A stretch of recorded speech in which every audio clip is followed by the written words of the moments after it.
এবার একটু ডেঙ্গুর প্রকোপের ব্যাপারে জানবো। বরিশাল থেকে ব্যাপারে জানাতে যোগ দিচ্ছেন সহকর্মী কাউসার হোসেন রানা। রানা, আমরা হামের কথা শুনছিলাম, বরিশালে ডেঙ্গুর প্রকোপ কেমন দেখছেন এবং কতজন আক্রান্ত হয়েছে?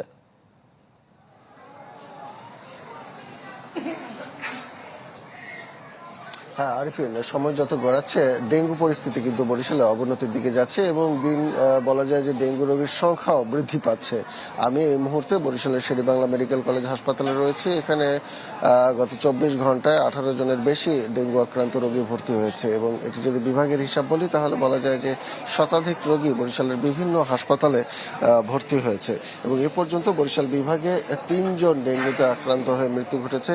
গত 24 ঘন্টায় আমরা এখন পর্যন্ত মৃতের সংখ্যাটি পাইনি, তবে এর আগের 24 ঘন্টায় অর্থাৎ গত 25 তারিখের হিসাব যদি বলি 24-25 তারিখের, সেই হিসাবে বরিশাল শেরেবাংলা মেডিকেল কলেজ হাসপাতালে চিকিৎসাধীন অবস্থায় এক ডেঙ্গু আক্রান্ত রোগীর মৃত্যু ঘটেছে। এই নিয়ে বরিশালে দুঃখিত 4 জনের মৃত্যু ঘটল, যার ভিতরে 3 জনই শেরেবাংলা মেডিকেল কলেজ হাসপাতালে চিকিৎসাধীন অবস্থায় মৃত্যু ঘটেছে। এছাড়া একজন পিরোজপুরে মৃত্যু ঘটেছে। বরিশাল বিভাগের চিত্রের ভিতরে সব থেকে বেশি আক্রান্তের সংখ্যা কিন্তু বরিশালের পিরোজপুর জেলাতে। বলা যায় যে বিভাগের ভিতরে হটস্পট এখন পিরোজপুর, কারণ সেখানে বর্তমানে অর্ধ শতাধিক রোগী ভর্তি রয়েছে।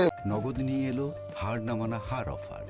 সর্বনিম্ন 10,000 টাকা রেমিটেন্স নগদে পাঠালে থাকছে স্বর্ণের হার জেতার সুযোগ।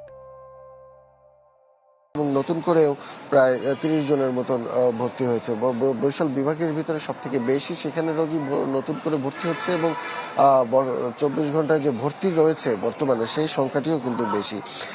বরিশালের বিভিন্ন হাসপাতালে বর্তমানে 2.5 শতাধিক রোগী ভর্তি রয়েছে এবং এ পর্যন্ত বরিশাল বিভাগে 3,500-এর বেশি রোগী ভর্তি হয়েছে। চিকিৎসকদের সাথে আমাদের কথা হয়েছে, তারা আমাদেরকে যেমনটি জানিয়েছেন যথারীতি যে ডেঙ্গু পরিবাহী ডেঙ্গুর জীবাণু পরিবাহী যে এডিস মশা, সেই মশার কামড় থেকে নিজেকে দূরে রাখতে হবে, এজন্য মশা নিধন করতে হবে এবং ডেঙ্গু আক্রান্ত রোগীকে মশারির মধ্যে রাখতে হবে। যদিও এই বিষয়টি সম্পর্কে আমরা খুব একটা ভালো পরিস্থিতি দেখিনি হাসপাতালগুলোতে এবং মশা নিধনেও তেমন কোনো উদ্যোগ দেখিনি। এই ছিল বরিশালের পরিস্থিতি। আরিফিন। রানা, ধন্যবাদ আপনাকে। দর্শক, ডেঙ্গু পরিস্থিতির খবর জানাতে বরিশাল থেকে যুক্ত হচ্ছিলেন সহকর্মী কাউসার হোসেন রানা। চলে যাচ্ছে পরের সংবাদে।